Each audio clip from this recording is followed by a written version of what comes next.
Psaume 104. Bénis l'Éternel, mon âme. Éternel, mon Dieu, tu es infiniment grand, tu es revêtu de splendeur et de magnificence. L'Éternel s'enveloppe de lumière comme d'un manteau, il étend le ciel comme une tente. Il construit sa demeure au-dessus de l'eau, il fait des nuages son char, il s'avance sur les ailes du vent. Il fait des vents ses messagers, des éclairs ses serviteurs. Il a établi la terre sur ses fondements. Elle ne sera jamais ébranlée. Tu l'avais couverte de l'océan comme d'un vêtement. L'eau recouvrait les montagnes.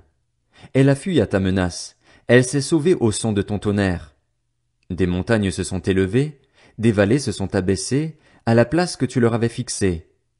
Tu as posé une limite que l'eau ne doit pas franchir, afin qu'elle ne revienne plus couvrir la terre. Il conduit les sources vers des torrents qui parcourent les montagnes. Tous les animaux sauvages y boivent, les ânes y étanchent leur soif. Les oiseaux du ciel nichent sur leurs rives et chantent dans les feuillages. Du haut de sa demeure, Dieu arrose les montagnes. La terre est rassasiée du fruit de ton travail. Il fait pousser l'herbe pour le bétail et les plantes pour les besoins de l'homme, afin que la terre produise de la nourriture. Le vin qui réjouit le cœur de l'homme et fait plus que l'huile resplendir son visage, et le pain qui fortifie le cœur de l'homme. Ils sont bien nourris, les arbres de l'Éternel, les cèdres du Liban, qu'il a plantés. C'est là que les oiseaux font leur nid. La cigogne a sa demeure dans les cyprès. Les hautes montagnes sont pour les bouquetins, les rochers sont le refuge des damans. Il a fait la lune pour marquer les temps. Le soleil sait quand il doit se coucher. Tu fais venir les ténèbres, et c'est la nuit. Tous les animaux des forêts se mettent alors en mouvement. Les lionceaux rugissent après leur proie. Ils demandent leur nourriture à Dieu. Le soleil se lève, ils se retirent et se couchent dans leur tanière. Quant à l'homme, il sort pour se rendre à son activité et à son travail jusqu'au soir. Que tes œuvres sont nombreuses, Éternel. Tu les as toutes faites avec sagesse. La terre est remplie de tes biens. Voici la mer, immense et vaste. Là vivent, innombrables, des animaux, petits et grands. Les bateaux la sillonnent, tout comme le Léviathan, que tu as formé pour qu'il y joue. Tous ces animaux espèrent en toi pour que tu leur donnes la nourriture au moment voulu. Tu la leur donnes, et ils la prennent. Tu ouvres ta main, et ils sont rassasiés de biens. Tu te caches, et ils sont épouvantés. Tu leur retires le souffle, et ils expirent, ils retournent à la poussière. Tu envoies ton souffle, et ils sont créés. Tu renouvelles ainsi la surface de la terre. Que la gloire de l'Éternel dure éternellement. Que l'Éternel se réjouisse de ses œuvres. Il regarde la terre, et elle tremble. Il touche les montagnes, et elles fument. Je veux chanter en l'honneur de l'Éternel tant que je vivrai. Je veux célébrer mon Dieu tant que j'existerai. Que ma louange lui soit agréable. Je veux me réjouir en l'Éternel. Que les pécheurs disparaissent de la terre et qu'il n'y ait plus de méchants. Bénis l'Éternel, mon âme. Louez l'Éternel. Psaume 105. Louez l'Éternel. Faites appel à son nom. Faites connaître ses hauts faits parmi les peuples. Chantez en son honneur, jouez de vos instruments en son honneur, célébrez toutes ses merveilles. Placez votre fierté dans son saint nom. Que le cœur de ceux qui cherchent l'Éternel se réjouisse. Ayez recours à l'Éternel et à sa force, recherchez constamment sa présence. Souvenez-vous des merveilles qu'il a accomplies, de ses miracles et de ses jugements, descendant d'Abraham, son serviteur, enfant de Jacob, qu'il a choisi. L'Éternel est notre Dieu. Ses jugements s'exercent sur toute la terre. Il se rappelle toujours son alliance, son mot d'ordre pour 1000 générations, le pacte qu'il a traité avec Abraham, le serment qu'il a fait à Isaac. Il l'a érigé en prescription pour Jacob, en alliance éternelle pour Israël, quand il a dit « Je te donnerai le pays de Canaan, c'est l'héritage qui vous est attribué. » Ils étaient alors peu nombreux, très peu nombreux, et étrangers dans le pays. Ils erraient d'une nation à l'autre et d'un royaume vers un autre peuple, mais il n'a laissé personne les opprimer, et il a puni des rois à cause d'eux. Ne touchez pas à ceux que j'ai désignés par onction, et ne faites pas de mal à mes prophètes. Il a appelé la famine sur le pays, il a coupé tout moyen de subsistance. Il a envoyé un homme devant eux, Joseph, qui a été vendu comme esclave. On a attaché ses pieds avec des chaînes, on a enserré son cou dans du fer, jusqu'au moment où est arrivé ce qu'il avait annoncé et où la parole de l'Éternel l'a justifié.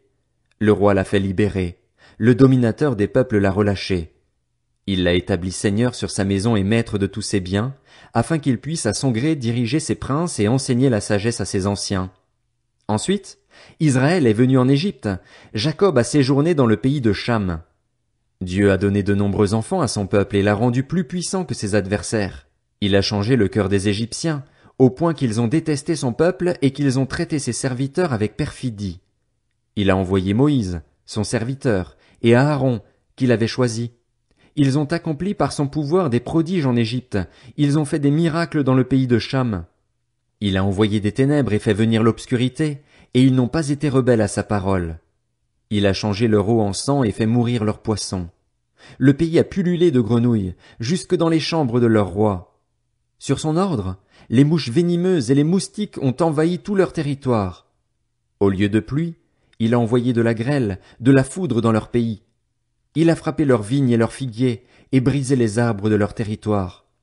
Sur son ordre, les sauterelles sont arrivées, des sauterelles innombrables. Elles ont dévoré toute l'herbe dans leur pays, elles ont dévoré tous les produits des champs. Il a frappé tous les premiers-nés dans leur pays, les aînés de tous leurs enfants. Il a fait sortir son peuple avec de l'argent et de l'or, et personne ne trébuchait parmi ses tribus. Les Égyptiens se sont réjouis de leur départ, car ils étaient saisis de terreur devant les Israélites. Il a étendu la nuée pour les protéger, et le feu pour éclairer la nuit. À leur demande, il a fait venir des cailles, et il les a rassasiés du pain du ciel. Il a ouvert le rocher et de l'eau a coulé, elle s'est déversée comme un fleuve dans les lieux arides, car il s'est souvenu de sa parole sainte et d'Abraham, son serviteur. Il a fait sortir son peuple dans l'allégresse, ceux qu'il a choisis au milieu des cris de joie. Il leur a donné les terres des nations, et ils ont tiré profit du travail des peuples, afin qu'ils gardent ses prescriptions et qu'ils respectent ses lois. Louez l'Éternel. Psaume 106. Louez l'Éternel, célébrez l'Éternel, car il est bon. Oui, sa bonté dure éternellement. Qui pourra dire l'extraordinaire façon d'agir de l'Éternel et proclamer toute sa louange? Heureux ceux qui respectent le droit, qui pratiquent la justice en tout temps. Éternel, souviens-toi de moi dans ta bienveillance pour ton peuple, interviens pour moi en accordant ton secours. Ainsi je pourrai voir le bonheur de ceux que tu as choisis, me réjouir de la joie de ton peuple et partager les louanges de ton héritage. Nous avons péché comme nos ancêtres, nous avons fait le mal, nous sommes coupables. Nos ancêtres en Égypte n'ont pas compris tes miracles, ils ne se sont pas rappelé le grand nombre de tes bontés, ils se sont révoltés près de la mer des roseaux. Mais il les a sauvés à cause de son nom, pour faire connaître sa puissance. Il a menacé la mer des roseaux, et elle s'est desséchée, et il les a fait marcher à travers les abîmes comme dans un désert. Il les a sauvés de celui qui les détestait, il les a rachetés du pouvoir de l'ennemi. L'eau a recouvert leurs adversaires, pas un seul n'a survécu. Alors ils ont cru à ses paroles, ils ont chanté ses louanges, mais bien vite ils ont oublié ce qu'il avait fait, ils n'ont pas attendu la réalisation de ses plans. Ils ont été saisis de convoitise dans le désert, ils ont provoqué Dieu dans les lieux arides. Il leur a accordé ce qu'ils demandaient, puis il a envoyé le dépérissement dans leur corps. Dans le camp, ils se sont montrés jaloux de Moïse et d'Aaron, le saint de l'Éternel.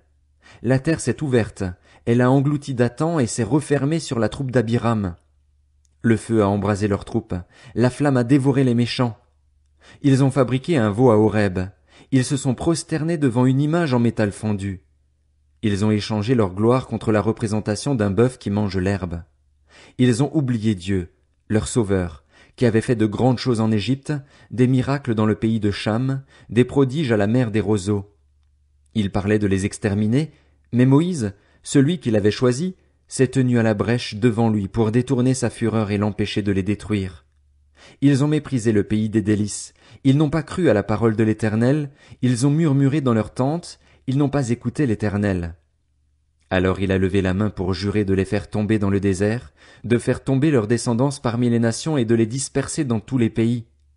Ils se sont attachés au dieu Baal-Péor et ont mangé des sacrifices offerts à des morts. Ils ont offensé l'Éternel par leurs agissements, et un fléau a éclaté parmi eux. Phinées s'est levé pour intervenir, et le fléau s'est arrêté. Cela lui a été compté comme justice de génération en génération, pour toujours. Ils ont irrité l'Éternel près des eaux de Mériba, et Moïse a été puni à cause d'eux, car ils l'ont exaspéré et il a parlé sans réfléchir. Ils n'ont pas exterminé les peuples que l'Éternel leur avait ordonné de détruire. Ils se sont mêlés aux autres nations et ont imité leur manière de faire. Ils ont servi leurs idoles, qui ont été un piège pour eux. Ils ont sacrifié leurs fils et leurs filles aux démons, ils ont versé le sang innocent, le sang de leurs fils et de leurs filles, qu'ils ont offert en sacrifice aux idoles de Canaan, et le pays a été souillé par ces meurtres. Ils se sont rendus impurs par leurs actes, ils se sont prostitués par leurs agissements. La colère de l'Éternel s'est enflammée contre son peuple, il a pris son héritage en horreur. Il les a livrés au pouvoir des nations. Ceux qui les détestaient ont dominé sur eux, leurs ennemis les ont opprimés, et ils ont été humiliés sous leurs mains. Plusieurs fois, il les a délivrés, mais eux, ils s'obstinaient dans leur révolte, et ils se sont enfoncés dans leurs fautes. Il a vu leur détresse lorsqu'il a écouté leurs plaintes. Il s'est souvenu en leur faveur de son alliance, il a eu pitié d'eux, conformément à sa grande bonté, et il a éveillé pour eux la compassion de tous ceux qui les retenaient prisonniers. Sauve-nous, Éternel, notre Dieu, et rassemble-nous du milieu des nations. Ainsi nous célébrerons ton saint nom et nous mettrons notre gloire à te louer. Béni soit l'Éternel, le Dieu d'Israël, d'éternité en éternité. Et tout le peuple dira, Amen, louez l'Éternel.